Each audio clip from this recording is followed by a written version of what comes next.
nakapanood nito, andyan na po sa ating Facebook Live. Just look for it. Makita nyo po, no? And nating naging next subject is repentance necessary. Yan, no? At natalakay na po natin yung number 1, conviction of sins. Number 2, godly sorrow. Number 3, will to repent. Number 4, plead for mercy. At meron pa kong marami pang pag-aaral tungkol sa is repentance necessary. Praise God. Ako'y nabibless sa mga testimony, mga kapatid. Habang ako'y nakikinig, napapaluha ako doon dahil talagang ang Diyos ay tapat, mga kapatid, no? Yun talaga ang susi, no? Yung pagpapakumbaba at pagtatapat ng heart to heart sa Diyos, mga kapatid, no? Hebrews 4:16. Amen. So ating tatalakayin ngayon ay confession to God. Yan. Confession to God. Praise the Lord. So ito ay under the topic na is repentance necessary. Yes, no? So last time, tinalakay po natin ang plead for mercy. Yan, di ba, no? Plead for mercy. Na naging example natin ay si King David, mga kapatid. Praise God. Ngayon naman, 5th lesson, confession to God, no? At loobin ni God, matapos natin ngayon, kung hindi, tuloy-tuloy lang, no? Number 5, confession to God. Yeah, no? Confession. Buksan natin Bibles in the book of Proverbs 28:13. Proverbs 28:13. Yeah, ang sabi dyan, he that covereth his sins shall not prosper. Praise God. But whoso confesseth and forsaketh them shall have mercy. Praise God. No? Ang sabi dyan, he that covereth his sins shall not prosper. No? Yung nagtatago ng kasalanan ay hindi magtatagumpay. Hindi pagpapalain. Amen, no? Kaya huwag natin itago. Kanino itatago? Yan, tingnan natin yan. Praise God, no? At sabi dyan, sa tayo yan, but whoso confesseth and forsaketh them shall have mercy. So we don't just confess, no? Ang katapat na confession is forsaking. Forsaking means taligdan, iwanan, no? Taligdan mo na, tigilan na. Yan yung forsaking. Praise God. Kaya sabi dyan, he that covereth his sins shall not prosper.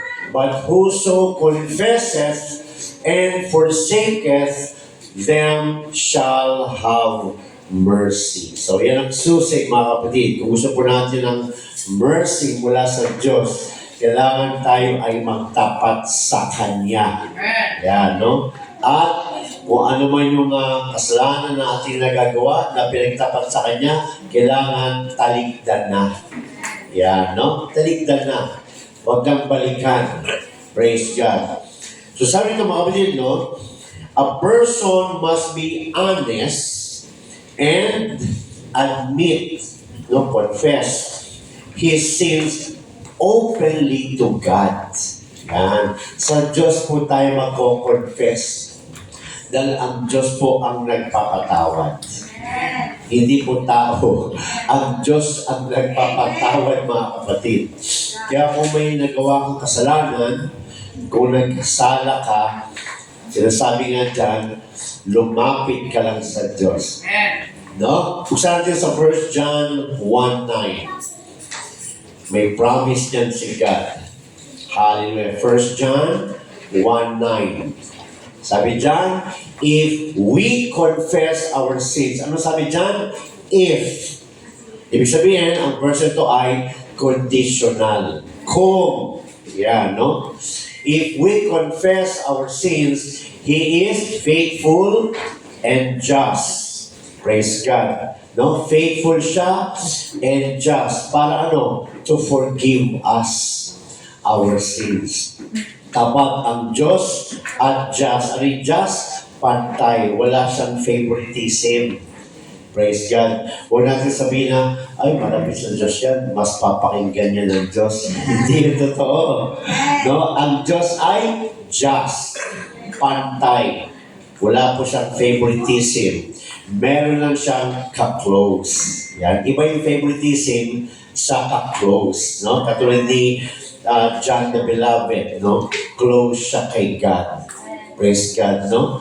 Yung inner circle, no? Praise God. Sa kanilang sinasabi ni Jesus ang kanyang mga secrets. Yan, yung mga ibang bagay, no? Peter, James, and John. Sila yung among the disciples, no? Ay close to God. Pero pagdating sa favoritism, walang favoritism ang Diyos. Praise God. Meron lang siyang ka-close.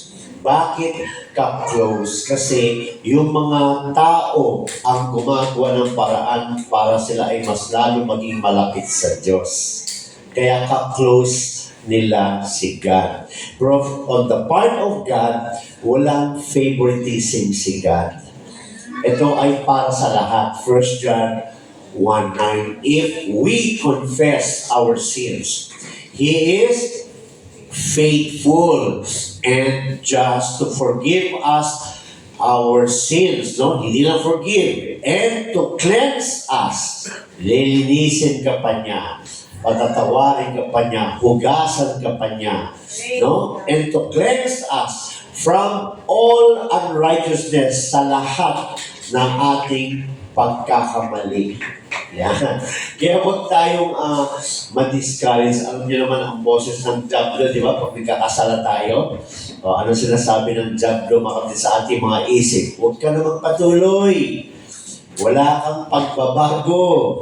Wala kang kwenta. Mga ganyan na sinasabi. Minsan, gumagamit pa ang Diablo ng kapatiran. Minsan, tao. No? Ginagamit ng Diablo para ipabot sa'yo yung discouragement. No? Tuwing nakakarinig tayo ng ganyan, o nakakaalala ng ganyan, no? O nakaka-experience ng ganyan, o tuwing tayo ay na-discourage, tandaan natin, meron isang nagmamahal talaga sa'yo na hindi ka niya bibitawan. Yan. Kaya huwag tayo mag-discuss, mga kapatid. No? Huwag ka na magpadala, no? Sa kani-kaninuman mga narinig mo. Praise God. At kaya ang ganda ng testimony kanina ng kwento family. Yan, no? Anong ginawa? Nasaktan, daming narinig, pero nilapitan nila ang Diyos. Di ba? Kakaiyak yung testimony nila. Praise God. At pero din tayo mga ganyang testimony, di ba, no? Hallelujah. Kasabi niya, no? If we, yun nga lang, conditional yan. If we. Ibig sabihin, umpisahan mo. Dahil may pangako ang Diyos, kahit may pangako ang Diyos, kahit may sinalita siya dyan, kung hindi ka naman lalapit sa Kanya, di ba? Kung hindi ka naman tatawag sa Kanya, kung hindi ka naman magko-confess sa Kanya, paano magkakaroon ng forgiveness? Paano magkakaroon ng cleansing? O, di ba? Kaya di ba masarap umiyak sa Diyos, mga kapatid? Dahil walang perfect, di ba? Walang perfect. Nagkakamali pa rin tayo. So, tulad ng mga testimony, mga nararanasan natin, no? Nabanggit kanina, people, no, rejects us. People gives us hurting words. No? Andiyan na lahat. People discourages us. Pero we have a one true God na nagsasabi sa iyo, kung ikaw magtatapat sa akin. Ganda, di ba, no? Kaya huwag tayo magpadala sa damdamin. Yan, no? Praise God. Meron tayong salita ng Diyos. Kaya pwede, no? Kaya delikado ang damdamin, ang puso, no? Kung wala ang salita ng Diyos. Kasi kung puro puso at wala ang salita ng Diyos, dadaling ka talaga ng puso. No? Kung ikaw discouraged, madi-discourage ka talaga. No? Pero kung meron kang salita ng Diyos, hindi ka madadala ng puso, magiging strong ka.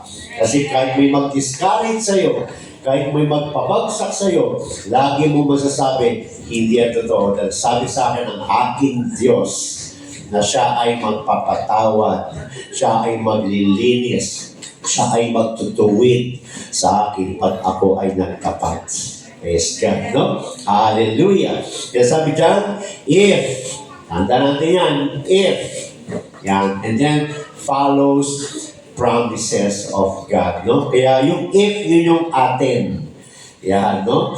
Pero yung cleansing, yung faithfulness, yung forgiveness, sa Diyos yun. No? Na binibigay niya sa'yo. Pero kailangan meron kang if. Yan. If we confess. Yan. No? Kaya magpatuloy tayo mga kapatid. No? Dahil yan ang nagpapapatuloy sa atin.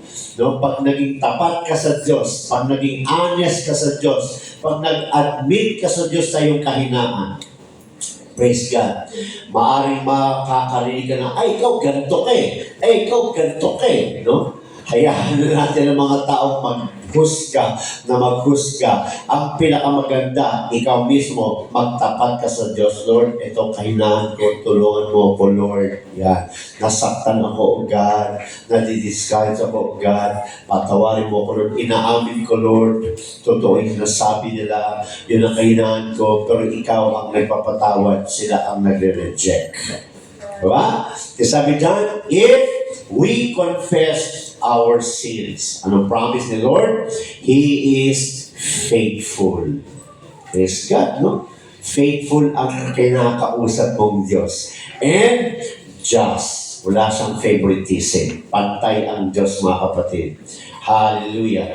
To forgive our sins and cleanse us from all unrighteousness. Ay, dapat tawarin ni God kasi malaki na yung nagawa ko eh. Hindi yan totoo. No? At nagsinungaling lang naman ako eh. Patatawarin ako ng Diyos. Ay, naka-ano ako eh. Nakagawa ako ng matinding kasalanan eh, no? Patatawarin ka pa rin ng Diyos. Dahil sabi niya, from all unrighteousness. Kaya napakasarap umiyak kay Lord. Di ba? Sino dito pag nananalangin, umiiyak kay Lord. Di ba? Di ako nadagdagan, baka umiyak dito sa harapan niyo. Praise God, no?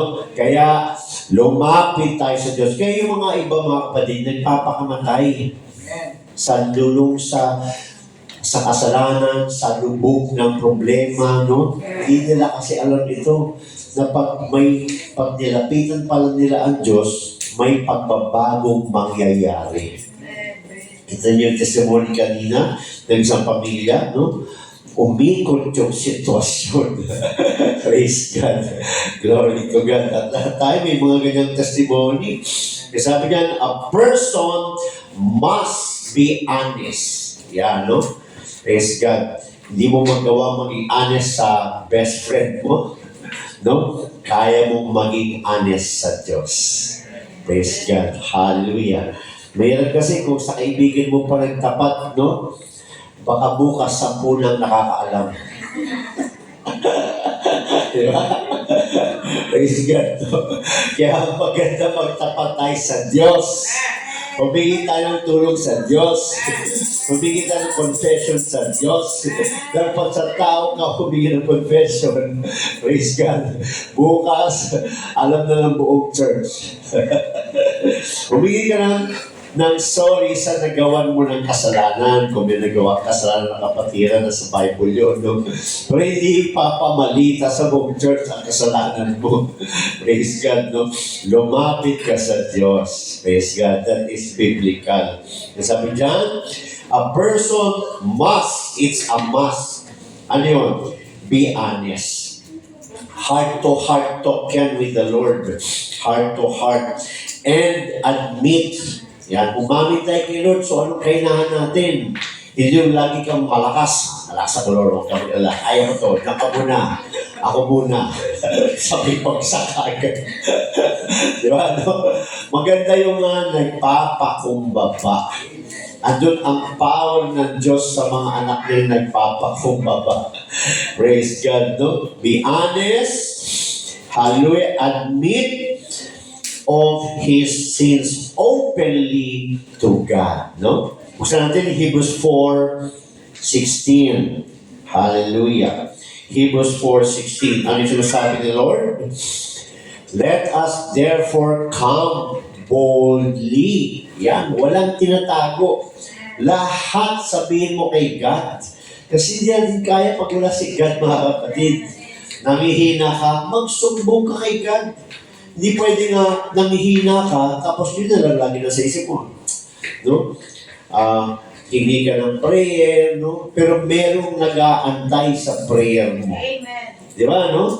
Hindi ka ng prayer kay Brad, hindi ka ng prayer kay Pastor, hindi tayo nahingi ng prayer. Samantala, sabi ni God, come to me. Di ba? No one can replace God. Kahit ipag-pray ka, maganda yung may nagpe-pray sa'yo. Pero ang hinihintay ni God, yung prayer mo sa Kanya. Di ba? Kung nangihina ako, maganda pag pray nyo ako. Kaya minsan, pag pray nyo ako, di ba? Maganda yun, no? Pero may naghihintay ng prayer mo. Yan, no? Pag pinagpe-pray ka ni brother, maganda. May nagpe-pray para sa'yo. Pero ang sabi ni God, mag-pray ka sa akin. Yan. Kasi siya ang kayang kumilos sa'yo. Yan yun, mga kapatid. Praise God. Kasi sabi niya, no? Hebrews 4:16, let us therefore come boldly, walang tinatago, umaamin unto the throne of grace. Di ba? Hallelujah. Para ano, nakalagay dyan, that. Look at the next word. That para. So, ibig sabihin, conditional na naman ito. No? That we may obtain mercy para magkatanggap tayo ng awa mula sa Diyos. Di ba ganyan ang ginawa ni King David? Anong sinabi kagad sa kanya? No? Ni Prophet Nathan, ikaw yun. Anong ginawa kagad ni King David? Nagpatira pa kagad siya kay Lord. His face facing the ground. No? Walang tinatago. Bold siyang lumapit sa Diyos at humingi ng tawad. Ano nangyari? Pinalitan siya? Hindi.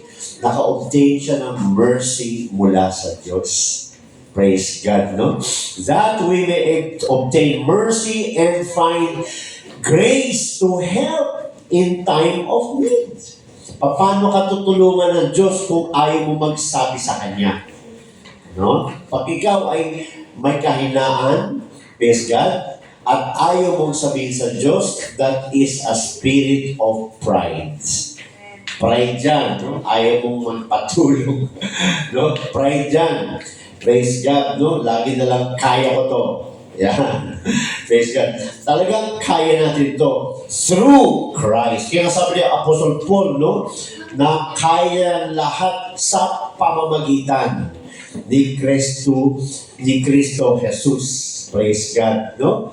Sa pamamagitan. Ibig sabihin, ang gusto sabihin ni Apostle Paul, na kung hindi siya hihingi ng tawad kay Lord Jesus, kung hindi niya idadaan kay Lord Jesus lahat ng kanyang kahinaan, hindi niya kaya. Di ba? Di ba maraming bilib kay Apostle Paul pag binasa natin yung storya niya? Hindi dahil sa kanya yun. Dahil sa Diyos na kumikilos sa kanya. Kaya hindi natin tinataas si Apostle Paul. Although hinahangaan ng iba, pero hangaan natin ang Diyos na nagpapatawad. Ng Diyos na may kapangyarihan na baguhin tayo. Doon tayo humanga. Praise God. Di ba? Humingi pa siya ng prayer kay Lord. Hindi siya sinagot 3 times. Praise God, no? Inaalaw ni God na meron tayong kahinaan dahil yan din yung pintuan para makakilos ang Diyos sa atin. Praise God, no? Kaya i-convert natin yung ating weakness as an open door for the Lord's move in our life. Ganun yun, no? Kasi pag may kahinaan tayo, ginagawa ng devil, no? Ginagawa niyang open door yun para makapasok siya sa mind natin, para tayo ay i-discourage. Kaya choice yan sa atin. Sino ang papapasukin mo sa weakness mo? Yung bulong ng dyablo o yung pangako ng Diyos? Yan yun, no? Sino dito walang kahinaan? Tingnan, taas ang kamay. O yan, na-rapture na. Lahat tayo may kahinaan. No? Sino dito hindi pa bumagsak sa kasalanan mula nung nakareceive ng Holy Ghost? Sige nga, sino dito ang na-born again na hindi na talaga nagkasala? Sino dito ang na-born again? Ibig sabihin na born again, na-baptize na in the name of Jesus, naka-receive na ng Holy Ghost, na mula nun, after that, hindi na nagkaroon ng kahinaan. Ang galing sa akin kung gano'n, no? Paglabas mo sa weight, hindi na nagkakamali, ano? Meron pang gano'n? Wala! Walang gano'n! Praise God! Hallelujah! Sinasabi ng iba, mula nung na-born again ako, dumami problema ko. Baliktad ang pananaw. Kaya ka na-born again para ihanda ka ng Diyos sa mga problemang dadating sa buhay mo. Kaya siya ang tutulong sa'yo. Sinisisi pagiging born again eh. Ang pagiging born again ay paghahanda ng Diyos sa atin. No? Hindi lang sa kaligtasan. Kasi yung kaligtasan, doon na yun sa rapture. No?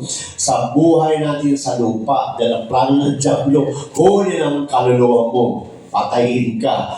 Kaya pinatating sa atin ng Diyos ang kanyang banal na salita upang ihanda tayo na makalakad na naayon sa Kanya.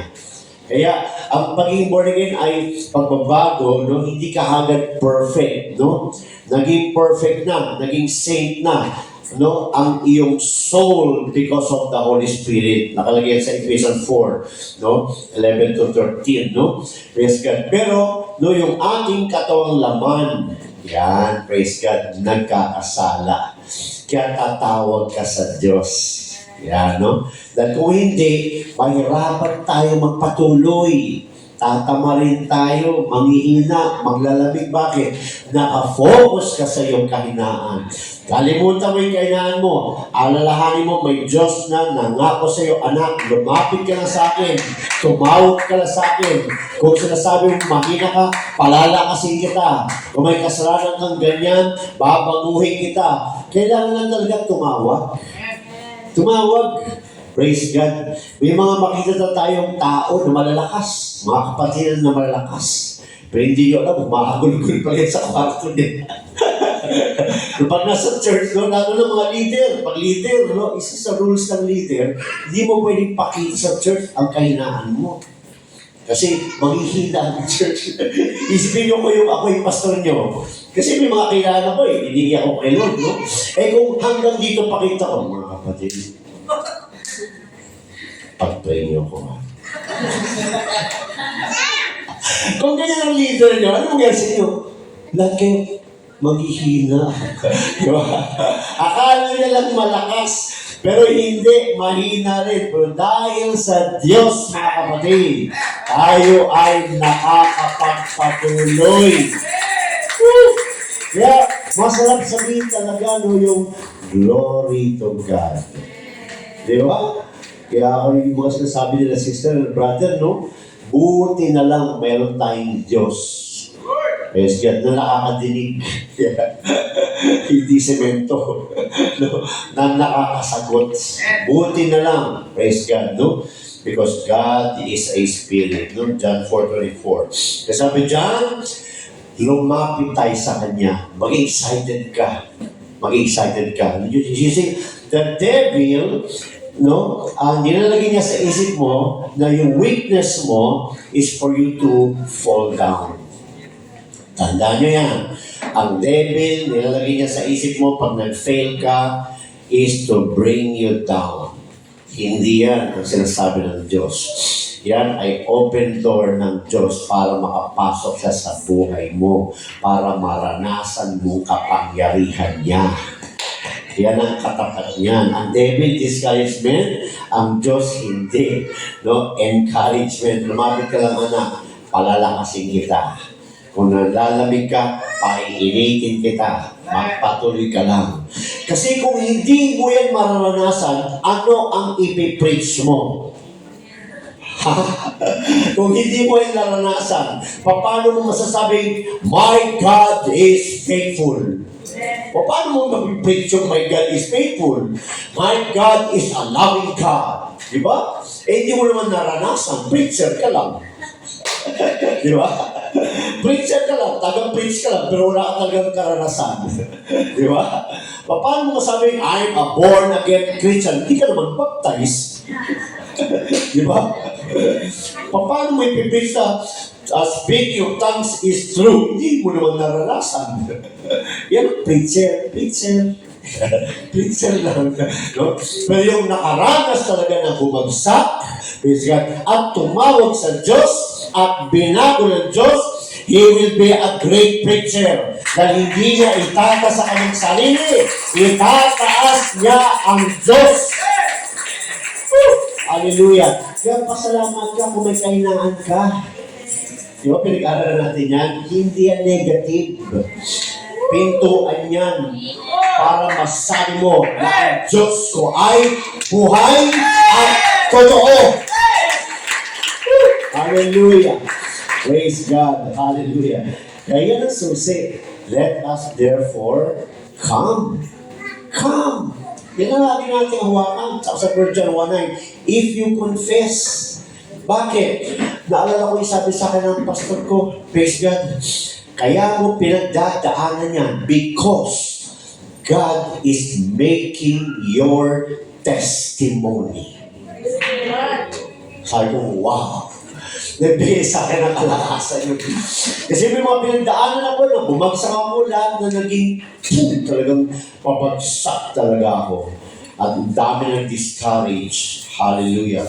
Pero ang galing ni God, kahit unbeliever, ginagamit niya. Andun ako sa kalye, malungkot. May isang matanda na bibisikleta, dumaan. Pakistani, hindi naman marunong mag-Tagalog yun. Dumadaan naman yun araw-araw sa harapan ko pag nagsala na doon. Pag nagsala na kasi doon, malabas din ako doon. Yeah. Sabi niya sa akin, sabi niya, magpatuloy ka lang. Sabi ko, oo nga. Pakistani na. Pagkakalog yun. Bukit ako sa kwarto. Iyak ako kay Lord. Sabi ko, Lord. Thank you, Lord. Gumagawa ang parang, kasi bakit minsan ang job, Lord, editing ka, editing, yung utak mo, discouragement. No? Pag nag-focus ka dyan, madudurog ka. Kaya kailangan natin ang salita ng Diyos. Dahil ang salita ng Diyos, puro encouragement, puro pag-asa, puro promises. Praise God. Kaya nagkakaroon ka ng testimony. O, kaya nakakapagturo ka dahil may karanasan ka. Kaya ang karanasan mo, hindi pangit. Kaya kita mo, ang ganda ng Book of Psalms, sa karanasan kasi ni Haring David. Paano siya makapagsulat ng ganun? O yung mga sulat ni King Solomon, dahil naranasan niyang bumagsak at naranasan niyang iangat. Kaya maganda ang sulat. Di ba?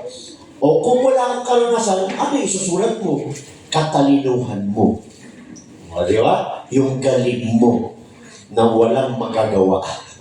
Pero yung karanasan mo na bumagsak ka, pero ginawakan mo yung promise ng Diyos. Praise God.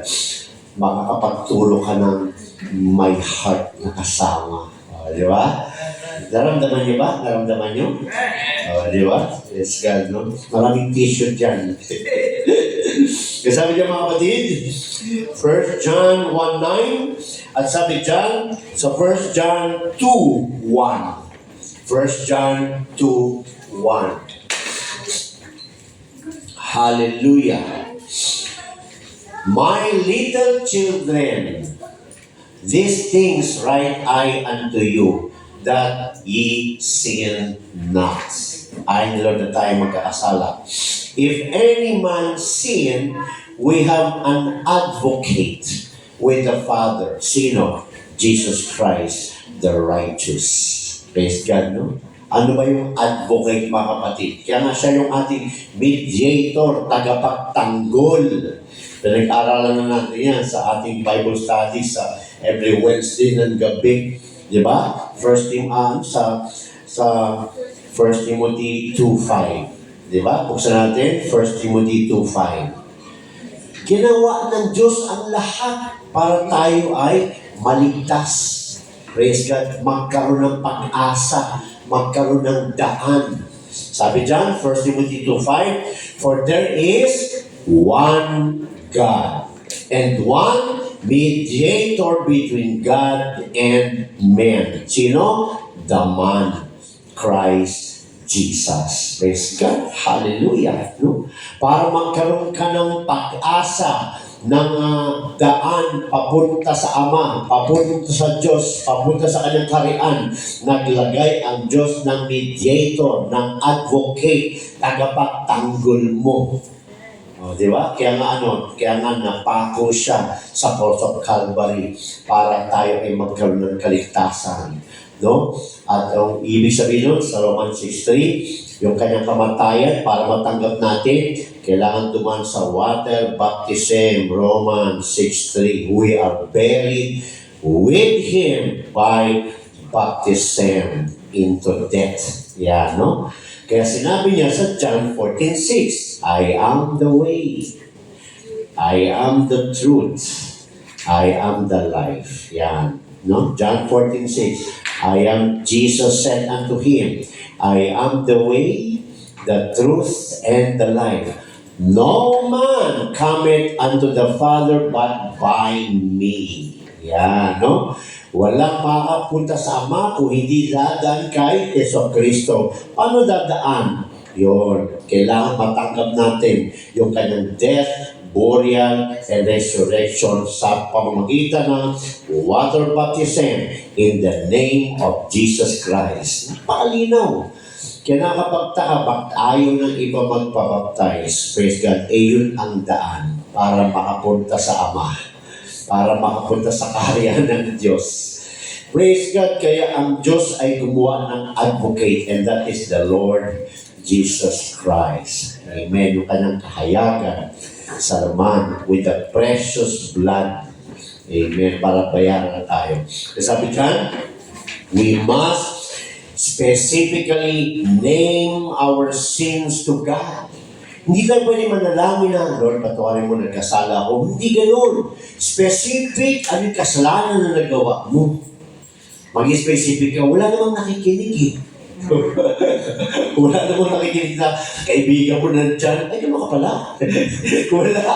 No? Kaya nga ang prayer is one-on-one in the Lord, with the Lord. Magsabi ka sa Kanya, anong kahinaan mo? Sabihin mo. Ano yung nagawang kasalanan mo? Sabihin mo. Be specific. No? Hindi, Lord, nakagawa ko ng kasalanan. Tsaka Lord, kahapon, nakagawa din ako ng kasalanan eh. Tsaka Lord, last week, nakagawa rin ako ng kasalanan. Anong kasalanan mo? Sabihin mo sa Diyos. Be specific. Praise God, no? Hallelujah. Sabi dyan, no? Amen. Maging specific tayo. Sabi natin kay Lord, we must specifically name our sins to God. Hindi sa tao, ha? Praise God. Hindi tao ang nagpapatawad. Ang Diyos ang nagpapatawad. Kaya magko-confess tayo sa Diyos. Hindi sa pastor, hindi sa leader, hindi sa tao. Praise God, no? Kailangan mag-stick tayo sa Bible. Praise God, no? Dahil pag sa tao tayo nag-confess, sa pastor, sa leader, tumataas ang pastor. Nagiging mataas lang. Kasi parang siya na yung nagpapatawad. No. Praise God. Sabi sa Bible, confess your sins to God. Kalina ba yun? Praise God. Sabi dyan, we must specifically name our sins to God and admit our wrong actions if we want His forgiveness. Ibig sabihin, tapatan to. Tapatan to na magsasalita talaga sa Diyos. Lord, nakagawa ko ng ganito. Mag-specific ka. Praise God. Hallelujah. Dahil yun ang gusto ni Lord na makita. You know what? When you pray to God and you cannot specifically dictate or say in words your specific sin, that is again a spirit of pride. Diyos na nga ang kausap mo, hindi mo pa masabi ang kasalanan mo. Bakit? Ba't di mo masabi? O, di ba? No? Praise God. Sabihin mo sa Diyos, Lord, nag-commit ako ng ganito, Lord. Hindi ko kasi makayanan, Lord. Mag-iano tayo. Minsan kasi, Our Father, who art in heaven, hallowed be thy name. Gano'n na lang lagi, no? Di ba may natin yung Our Father? No? Hindi yan ginagaya exactly the same. Yun yung pattern, how to pray, what to pray, to whom you pray. Pattern yun, hindi yun memorize.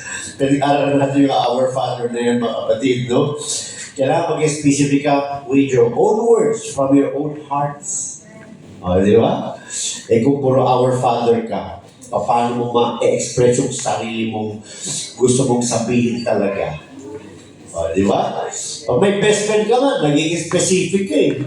Sumanod ko sa'yo eh, kasi hindi mo ko nilibre eh. O, di ba specific ka? Alam mo, mas sumanod ko sa'yo, bakit? Yung utang mo, 1 taon na eh. No, specific ka. Di ba? Kay Lord, mag-specific tayo. Praise God. Mag-specific tayo, Lord. Sumanod ko kasi Lord, yung utang niya, hindi niya talaga binayaran. Puro utang eh, no? Praise God. No? So sabi dyan, maging specific ka kung gusto mong patawarin ka ng Diyos. No? So ano specific? Yung kasalanan mo. Hindi yung kasalanan niya. Lord, lumalapit ako si Lord. Kailangan niya ng tulong, Lord eh. Ganito kasi ginawa niya kasalanan. Ganito pa. Naging susmoso ka pa ni Lord. Diba? Huwag mong pakalaman ang kasalanan ng iba. Yung kasalanan mo, ang ilapit mo sa Diyos. Ha? Kaya nag-aaral tayo eh. So wala nang pakialaman ng kasalanan yan, ha? Hindi tayo nag-aaral para aral-aral lang. I-apply natin. Apply natin para maranasan natin yung pangako niya. No? So maging specific ka. Exciting, no? Kaya humahaba ang prayer. Kasi naging specific ka sa lahat ng sinasabi mo sa Diyos. Lord, gusto ko makapunta doon, kaya lang, wala akong budget, Lord. Gusto ko talaga makapunta doon. Paano yun, Lord? Tulungan mo ako, Lord. Ganun. Di ba, no? Pag sabi ka, Lord, punta ako na, pala ka na. Sige, thank you. Hindi ganun. Maging specific ka. The Lord will do something. Pag heart to heart, no? Kaya nga admit, kaya nga confess. Kasi ibig sabihin nun talagang heart to heart, from your heart, nagsasabi ka talaga. Yan. Gawin natin yung mga kapatid. Mararanasan natin ang kapangyari ng Diyos. Kaya sabi dyan, the confession of evil works is the first beginning of good works. Pag nag-confess ka kay God sa nagawa mong mali, yan na ang umpisa ng iyong good works. Hindi yung good works. Pagkatay, gumagawa ka ng mabuti. Pero bago ka gumawa ng mabuti, pag-confess ka na muna sa Diyos sa nagawa mong mali. Yan ang umpisa ng good works sa'yo. Kasi, ano klase ang good works na ginagawa mo kung ikaw mismo hindi mo kaya magtapat sa Diyos? May harang. May harang. Gusto ng Diyos, bago ka gumawa ng good works, mabuti, etc., ayusin mo muna ang sarili mo sa harapan niya. Dahil pag inayos mo ang sarili mo sa harapan niya, hindi ka gumagawa mag-isa. Kasama mo siyang gumagawa. Pero kung gumagawa ka ng mabuti, pero alam mo may nagawa kang kasalanan at hindi ka humingi ng tawad sa Diyos, nag-iisa ang gumagawa. Wala silang mararamdaman. Pero pag inayos mo muna sarili mo sa harapan ng Diyos, humingi ka muna ng tawad, humingi ka muna ng tulong, and then gumawa ka, hindi ka nag-iisa, kasama mo ang Diyos. Amen? Praise God. Hallelujah. Sabi dyan, the confession of evil works is the first beginning of good works. Praise God. Hallelujah. Sabi dyan mga kapatid, no? Repentance and about face. Yan ang tunay na repentance. About face. Hindi, ito yung kasalanan na nagawa mo. About face. Ganyan. Hindi ganyan. Hello? Hello ulit. 360. About faith, taligdan mo na. Yan ang repentance unto God. Yan, no? Repentance is about faith. Praise God. Hallelujah. Hindi 360. 180 degrees. Hindi 360. Bumalik lang. No? Sabi niya mga kapatid, when we confess, there must be true repentance. Pag nag-confess ka kay God, kailangan meron tayong true repentance. Ano yun? Turning from sin and turning toward God. Yun ang tunay na repentance. Praise God. Kung gumagawa ka ng kasalanan, kapatid, at sorry ka ng sorry kay Lord, at inulit mo ulit kinabukasan, inulit mo ulit next week, inulit mo ulit next month, wala ka sa repentance. Kasi ang tunay na repentance is turning from unto God. Kaya magandang subject na repentance, kahit na born again ka na, kahit na may Holy Ghost ka na, ang repentance ay daily. Daily. Hindi yan yung sa Acts 2:38 na repent and be baptized isang beses lang. O, nagawa mo yung pag-repent nung araw na yun. Kasi bakit? Tumigil ka sa kasalanan, nagpabaptize ka in Jesus' name. Repentance yun. No? You turn your back from your sin, from your old life, and then you turn unto God. How did you turn unto God? You receive His promise, no? Nagpabaptize ka in the name of Jesus Christ, natanggap mo Holy Ghost. After that, ano? Oh, may life ka pa. Nagpabaptize ka sa tubig, naka-receive ka ng Holy Ghost, nag-speak in tongues ka, ano susunod doon? Meron pang bukas. Meron pang next week. Paano yun? Buhay ka pa nun. O, ano sabihin ng Diablo? Okay ka na. Pinatawag ka na. Gawin mo na yung dati. Di ba? Hindi repentance yun. Nakapag-repent ka, isang araw lang. Nung nagpabaptize ka, no? Ang repentance ay araw-araw. Araw-araw yan, mga kapatid. Kasi tumalikod ka na sa iyong kasalanan. Nalibing na yung kasalanan mo, yung iyong old nature. Nalibing na yung ating old nature. Yung ating mga gawang kasalanan, nalibing na yun. Romans 6:3-5, buried with Him by baptism. Namatay ka na sa iyong kasalanan. Kasama sa Lord Jesus, nabayaran ka na. Ang gusto ng Diablo, umpisa ka na naman sa bagong kabanata ng kasalanan. Di ba? Di na dapat tataligdan mo na yun. Tataligdan mo na. Unto God. Kaya mahirap sa Christian ang hindi dumadalo sa church. Totoo yan. Bakit? Dito tayo nakakakain. Tulad dito, Bible study. Natututo tayo. Eh kung wala ka dito, ano nadagdag sa'yo? Wala. No? Wala. Kaya kailangan tuloy-tuloy ang pag-aaral, tuloy-tuloy ang pakikinig. Ano sabi sa Romans 10:17? Faith. Ano yung faith? Gawa. Diba? James 2:24, ye see then that by works a man is justified and not by faith only. So, sa kakapakinig na pakikinig, Romans 10:17, faith cometh. No? Hindi porket na-baptize ka sa tubig, na-receive ka ng Holy Ghost, lahat ng dapat gawin ng isang Kristiyano, kaya niya na. Hindi. No? Kailangan patuloy siyang makapakinig. Bakit? No? Sabi doon sa Romans 10:17, faith cometh by hearing, isang beses ba? And hearing by the Word of God. O, di ba? Hanggang mamatay tayo, may ituturo ang Diyos sa atin.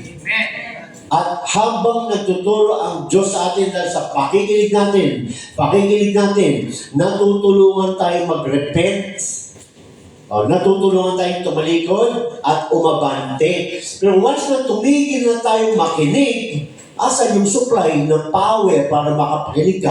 Wala, titigil. So stagnant ka ngayon. Eh, paano pa yung mga gustong baguhin ng Diyos sa'yo na hindi mo na napapakinggan? Balik ka ngayon sa kasalanan nun. Pero kung patuloy kang nakikinig, kaya yung Romans 10:17, repentance yun. Ibig sabihin kasi nun, nagpapatuloy ka. Yan yung turn back from your sin unto God. Yung unto God, hindi yan the day of baptism. Unto God is Grace dispensation, nagpapatuloy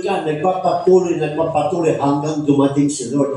Yan yung nagagawa ng repentance. Okay ba tayo? Para tayong mga antok. Joke. Praise the Lord, no? Meron pa tayo 15 minutes. No? Hallelujah. Amen, no? So, ang repentance, tuloy-tuloy mga kapatid. No? Pagka nangihina ka, buksan natin, Mark 8:34. Praise God. Kasi huwag natin asahan sila man. Sila man, hindi kanyang i-encourage magpatuloy. Si Felix, hindi kanyang i-encourage magpatuloy. Ang mag-encourage ay magpatuloy ay yung salita ng Diyos. Yung laman, yung puso natin, yan ang ginagamit ng diablo para tumigil ka. Kaya huwag yan ang sundan mo. Huwag yan ang guide mo. Ang guide natin, salita ng Diyos. Hindi si laman, hindi si heart. O, di ba? Ano sabi sa Mark 8:34?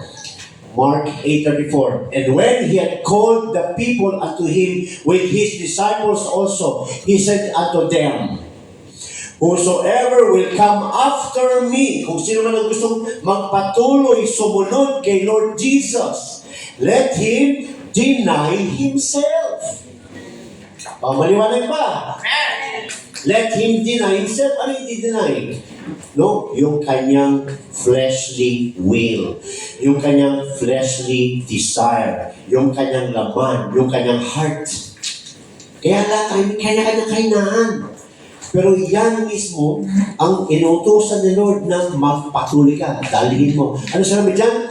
Whosoever will come after me, let him deny himself, take up his cross. Ano ba yung cross? Yung kabigatan mo. Di ba mabigat yung cross? Buwan ni Jesus. Kung hindi yung binuhat ni Jesus sa Mount Golgotha, wala tayong kaligtasan.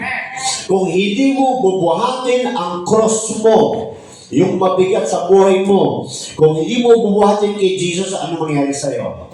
Titigil ka.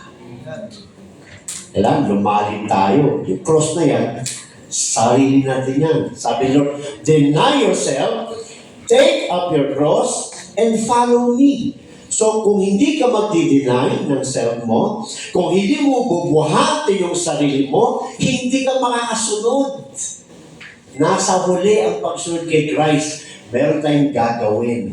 Pagpapatuloy yan. Oh. Kaya huwag mo sabihin na, tinatamad ka siya kung may panunin. Wag!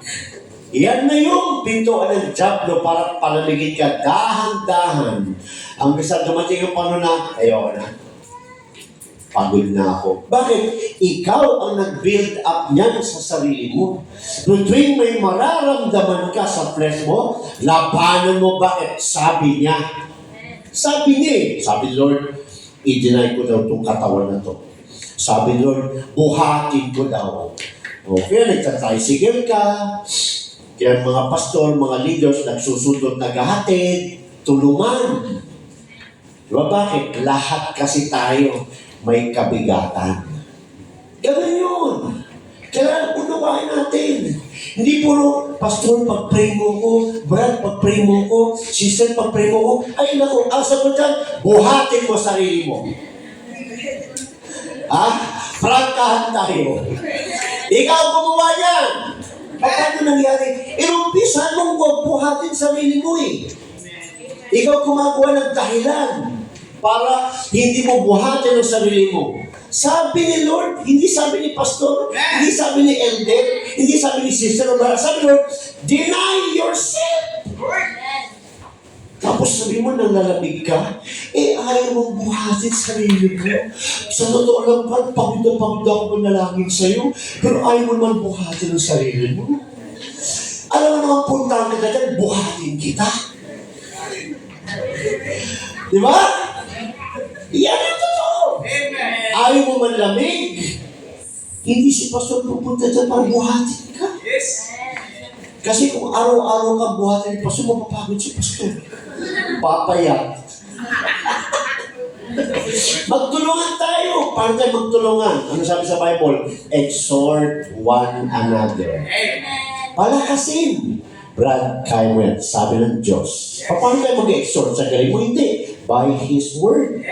Sabi Lord, Kaiwet. Sabi Lord, lumapit ka. Sabi Lord, buhat mo yan. Sabi Lord, kahit na mo yung laman mo. Andyan si Lord. Ganyan, palakasin. Hindi yung, yan, kasi. Yan, buti nga. Yan. Buti sa'yo. Sabi Lord, exhort one another. Tapos chinismis pa. Di ba? Apply natin. Bakit? Ang nag-utos, ang nag-promise, ay yung gumawa ng isang libutan.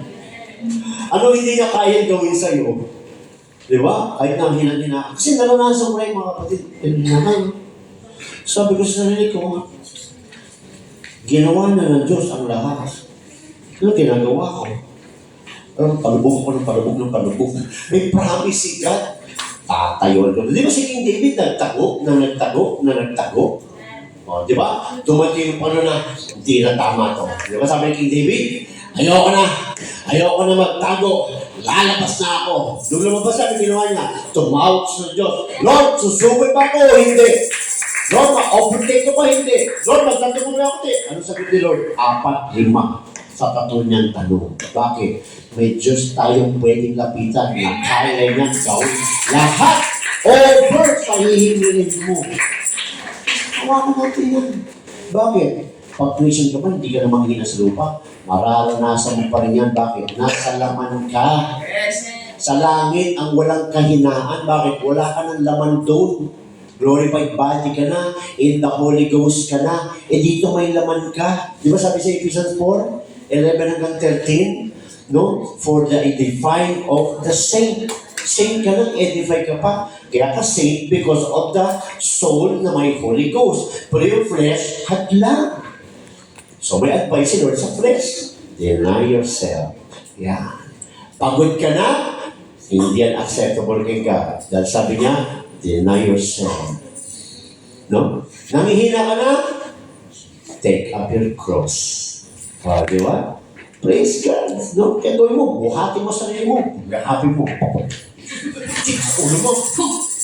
Ayaw mo sumunod. Di ba? Gawan mo ng paraan. Hallelujah. Prangkahan tayo. Kailangan eh. Kasi natin na lang, ay naku, may salitang Diyos. Deny, carry, then you can follow. Paano ka makafollow? Yung una pa lang, tsaka pangalawa, ayaw mong gawin. Di ba? Praise. Nararanasan natin lahat yan. Praise God. Ako man, naranasan ko yan. Pero ang nakakapagpatuloy sa akin, yung pagsunod sa utos niya. I failed many times, pero God helped me many times. Di ba? Kasi kahit na wala ka ng pag-asa, feeling mo hopeless ka na, feeling mo masama ka na talaga. Pero sabi ni God, call unto me. Kasi tumawag ka lang sa akin, tawarin kita, babaguhin kita, nililisan kita. Deny mo lang sarili mo, wahati mo lang, lumapit ka lang sa akin. Di ba? Alam mo sabihin mo, si God na nagsasabi, di nga, naku. Praise God. No? Wakan natin ang salita ng Diyos. Ang Diyos ang nagsabi niya, hindi ako, tagapagsalita ako mga kapatid. Kaya natin Diyos na buhay. Hallelujah. Praise God. Napakaganda, di ba? Amen. Oy, mamaya, magtatamad-tamad ka. Huwag ka na magsabi, Pastor, hindi na sis, nag-aaral na tayo. Di ba? Brad, Pastor, kailangan ko siya, ay naku. Buhat mo sarili mo. Diba? Kailangan natin maging strong. Because we have a strong God. A God who is able. Diba? Minsan ginagawa pa natin opportunity. Ang pagsubok para magkaroon ako ng dahilan kay Pastor para hindi na mag-church. Baliktad. Alisin natin si Pastor. Ang lagi natin yung demonyo at yung Diyos. Kasi hindi natin, no? Kailangan ko magpaalam kay pastor na hindi ako mag-church, kailangan ko ganito, yan. Naku, wala ako dyan sa picture, alisin mo yan. Ang ilagay mo dyan, yung sarili mo, at ang Diyos, at yung diablo.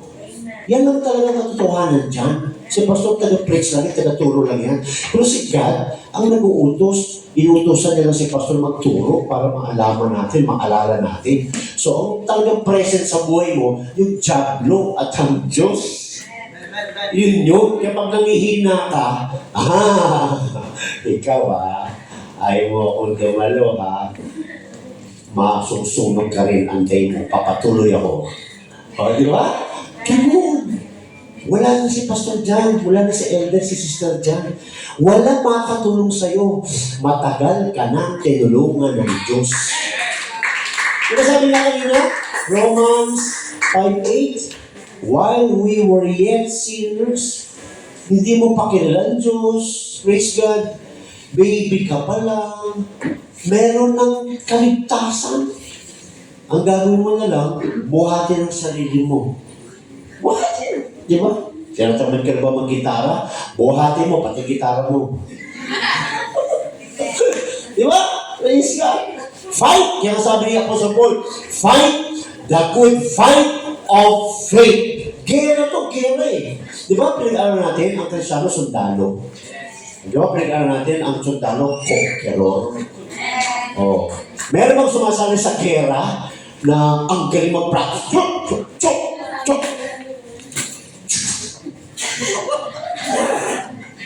Pero pagdating sa realistic sa katotohanan ni Gera,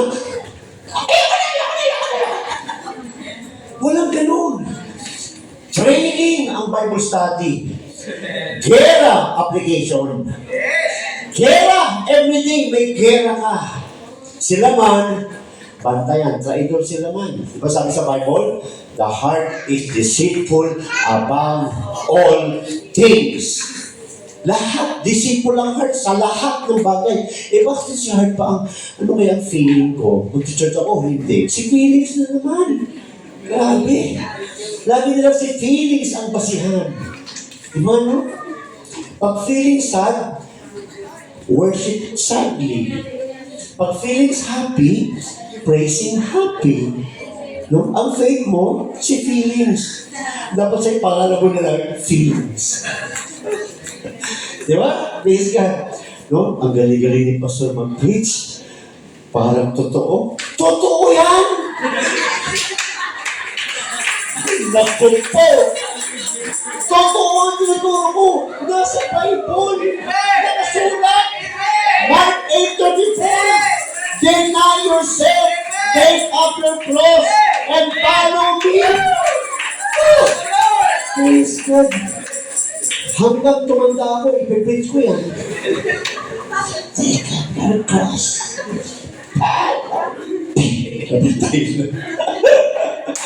Praise God. Hallelujah. Kasabi dyan mga kapatid, no?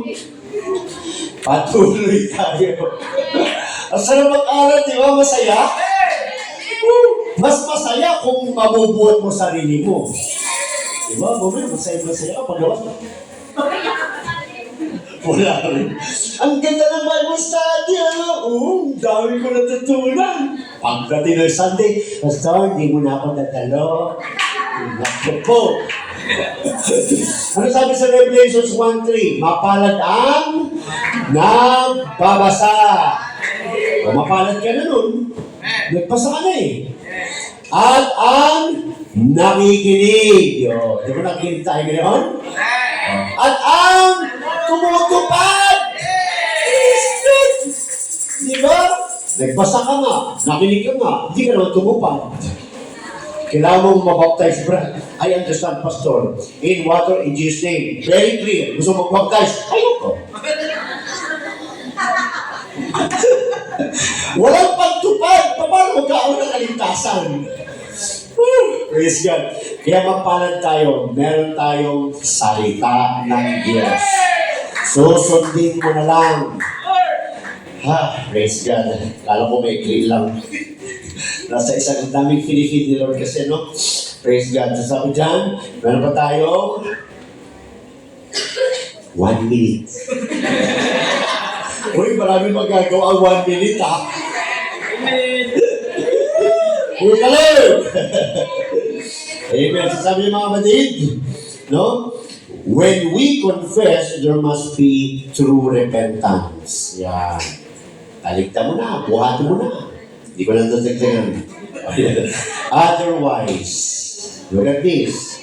Otherwise, kung hindi, yan, no? Otherwise, our sins will not be forgiven. Hindi magpapatawad. Sorry ka ng sorry. Sorry ka ng sorry. Sorry ka ng sorry. Tinatawag ka ng Diyos, hindi. Niluloko mo ang Diyos eh. Sorry Lord, hindi ko na ulitin. Tapos next week, sorry Lord, hindi ko na ulitin. Sorry Lord. After 1 week, Lord, isa pa. Hindi ko na talaga ulitin, Lord. After 1 month naman, Lord, hindi ko na kaya. Hindi ko na ulitin. Ganun lang, ganun. Ganun lang, ganun. Ganun lang, ganun. Walang repentance yun. Puro yung sorry. Di ba? Kung yung magulang natin, ano sabi sana, ay naku, bakit ka na, hindi ako niniwala sa'yo. Di ba? Yan sabi natin ng nanay at tatay natin. Bahala ka na, hindi ako niniwala sa'yo. I want to see actions. I want to see fruit. I want to see change, not words. Hallelujah. Sabi dyan, otherwise our sins will not be forgiven. True repentance involves a godly sorrow. Godly sorrow, di ba? Nasaktan ka dahil na-offend mo si God. No? Pag nasasaktan ka dahil na-offend mo si God, ang tendency niyan, no, papunta kay God. Dahil ayaw mo nang saktan si God. Yan. Hallelujah. So, it is easy to confess and not repent. Yung sasabi ko kanina, puro ka sorry. Confess, pero walang repentance. Sorry Lord, pero never kang tumalikod sa iyong kasalanan. Paulit-ulit ka. Kaya it is easy to confess and not repent. Sila dito, sorry, pero hindi naman nagbabago. Diba? Naranasan ko rin yan. Ako wala akong tatawag sa inyo. Naranasan ko yung sorry. Hanggang sa feeling ko hindi na ako pinapakinggan. Kasi wala naman talaga pagbabago, sorry. No? Pero ang blessing dyan, pag meron kang godly sorrow. Kasi dadating ka sa dulo lang talaga, ay nako, niloloko ko ng sarili ko. Hindi ako maliligtas. Praise God, no? Kaya kailangan ko na talaga lumapit sa Kanya, lumuhod sa Kanya, humingi ng tulong. Hindi puro salita. Hallelujah. Children, often, sabi no, it is easy to confess and not repent, but real confession hurts. Sino dito ko nag-confess kay God na masaya? Lord, sorry na. Kasi, sarap kasi gawin eh. Enjoy ako. Yan mo, Lord. Maasahan mo. Pinaasa pa ng Diyos. Praise God. At true repentance, alam mo yun, yung umiiyak ka, then nasasaktan ka na sa ginagawa mo. Saan nagagawa mo kay God? Diyan natin ang blessing, no? Kaya hindi ka masayahin pag nire-repent, no? Nasasaktan ka sa ginagawa mo dahil nasasaktan mo ang Diyos. Kasi sabi dyan, no? But real confession hurts and always involves repentance. Ang tunay na confession may bungang pagbabago, pagtalikod. Kaya masarap naman kay Lord. Kaya church, ano, ang baptisa sa atin, meron talagang prayer time in the Lord. Hindi yung journal, iba yung journal. Yung one-on-one prayer in the Lord. Kasi doon mo i-report lahat ng kahinaan mo. Doon mo iiyak sa Kanya. Doon ka hingi ng tawad. Doon ka hingi ng tulong na magbago ka. Yan. Godly sorrow. Ang dulo niyan, magkakaroon ka ng decision. Yan. Na iiwasan ko na, titigilan ko na to, ayoko na, sasaktan ko na sunod, wala nang katapusan. Yan. No? Biglang seryoso eh. No? Praise God, walang iyakan na. Children often confess without repentance. Mga bata, ganun. Di ba? Nagko-confess, pero hindi nagre-repent. Ano yun? For instance, example, if you caught your little girl taking a biscuit off the shelf at the store. May tindahan ka. No, yung anak mo, kumukupit ng biskuit. Business mo, tindahan. Nakaka-relate kayo. No? Kunyari, no? Kumukupit si Kia ng biskuit. Sisilip mo na sa mami niya. Wala si mami. Wala si Faith.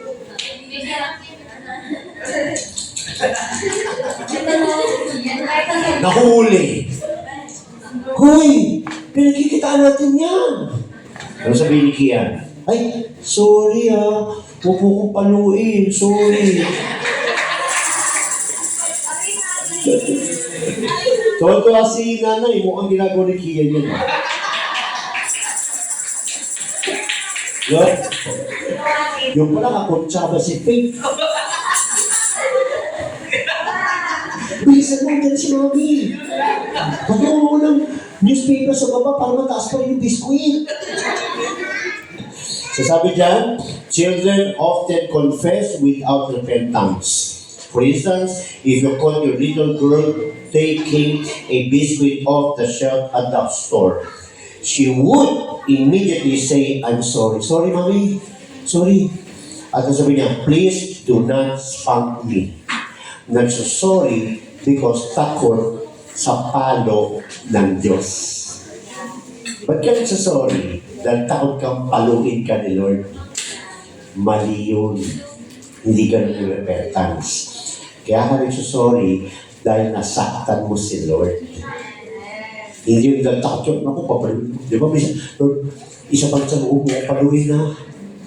Bigong pa akong chance, ha? Hindi ko yan ako dati. Yung takot mapalo. Yan. So, hindi yan repentance. Praise God. She really is not feeling sorrow. Walang sorrow yun. Kasi ang sorrow, nasaktan niya si God. Yan. E yun, pagka gano'n, fear yun kay God. Fear. Si God is a loving God. Praise God, hindi siya kinakatakutan. Loving God siya, hindi siya kinakatakutan. Ang bata, pag nagkasala, di ba? Nanginginig, sorry sa musito ko sa sila. Di ba? Anong ginagawa ng mami? Okay lang yan, na. Di ba? Tuturuan ng mami ang anak na. Okay lang yan. Para ano? Para matutong maging tapat ang anak sa nanay. Pero kung yung nanay, ayan kasi, ayan! Tao-tao mo, wala tayong kinikita. Hindi na yan magtatapat. Lagi nang takot. Pero tandaan natin, pag nagtapat ka sa Diyos, ang sabi ni God, He is faithful and just to forgive us and cleanse us from all unrighteousness. Tuwing pinapatawag ka ng Diyos, natututo kang maging tapat sa Kanya. Yan yun. Kaya magtapat ka para maranasan mo yung forgiveness and love niya at lalo kang maging tapat sa Kanya. God is sorrow, dadalhin ka niya sa Kanya. Dadalhin ka niya sa kaligtasan. She really is not feeling sorrow for what she did. She is sorry she got caught and uses the words, I'm sorry. Nahuli kasi kaya nag-sorry. Pero kung hindi nahuli, bukas ulit. Diba? Pero dahil nahuli, sorry ma. Kinabukasan, si mama na sa work. Walang tao sa tindahan. Biscuit. Diba? To prevent punishment or rejection. Often, we confess or repent of a sin that we did because we do not want to make God angry. Kaya tayo nagko-confess kasi ayaw natin magalit ang Diyos. That's a wrong mindset of confession. Hallelujah. Often, we confess or repent of a sin that we did because we do not want to make God angry. And we believe it will take away our feeling of guilt. Kaya ka nagsasorry, no? Dahil ayaw mong magalit ang Diyos, tsaka feeling mo, after ka mag-sorry, hindi ka na guilty. Yeah, it feels that way. Pero you are not in repentance. Walang pagbabago yun. Praise God. But after a while, we go back and do the same thing over again. Diba? Hindi maganda yun. Last, the sure sign of confession and repentance is a change in our behavior. So assess yourself. I-assess natin ating sarili natin. Nag-repent na ba ako talaga? Nagkaroon na ba ako ng pagbabago? Dahil kung hindi, andun pala ako sa sorry. Di ba? Kung makita mo ang sarili mo, na wala ka pa rin pala sa pagbabago, it's about time to learn how to repent. Confess your sins to God. Heart to heart, and then turn your back unto God, and then expect God to forgive you and still love you, at yun, mararanasan mo yung pagbabago. Amen? To God be all the glory. God bless everyone. Bible study ito na ito ay ina-apply. Okay? God bless everyone. Thank you, Lord Jesus. Praise the Lord. And thank you po, Pastor.